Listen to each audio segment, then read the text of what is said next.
I'm Robert Cosi, I'm the publisher of Canadian Contractor, and I am with Steve Payne, the editor of Canadian Contractor.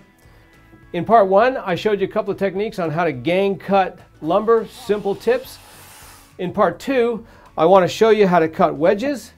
You need wedges a lot, you know, propping up walls. Like, for instance, when you're framing and you've got a wall laid down on the ground, and it may be 30, 40 feet, you don't know how long it is, but a lot of times you can't get your fingers underneath there because it's so heavy.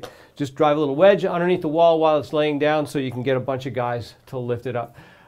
Sometimes the floor is not even. When you put down your sill plate, you tap in a wedge just to even it up so that when you load on the deck is going to fit a little bit better. So, cutting wedges. Really, really simple with a worm drive. I just find it really comfortable to use. It's a matter of making sure your fingers are out of the way and cutting like that. It takes a little bit of, I don't know, nerve, technique.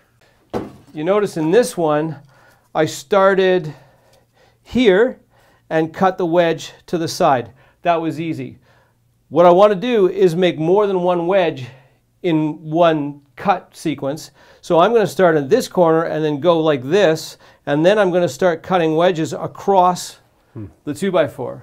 Now, you probably are more likely to use like a 2x10 or a 2x6 to do that because there's not a lot of space here. I can't do a lot of cuts, but I'm going to do this on 2x4 because that's all I got. So let's start with the wedge.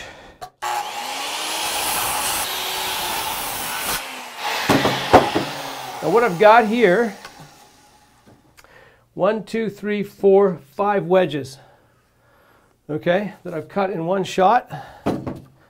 Once you've got them cut, you don't want to cut right through. You see, the reason why you don't want to cut right through, and this is important, you don't cut them right through because if you cut them right through, this piece will drop, this piece will drop, this piece will drop. You'll no longer have any surface on the end of the 2x4 for you to be able to drive the guard off the blade. So you don't cut them through, you just cut down to approximately the same level.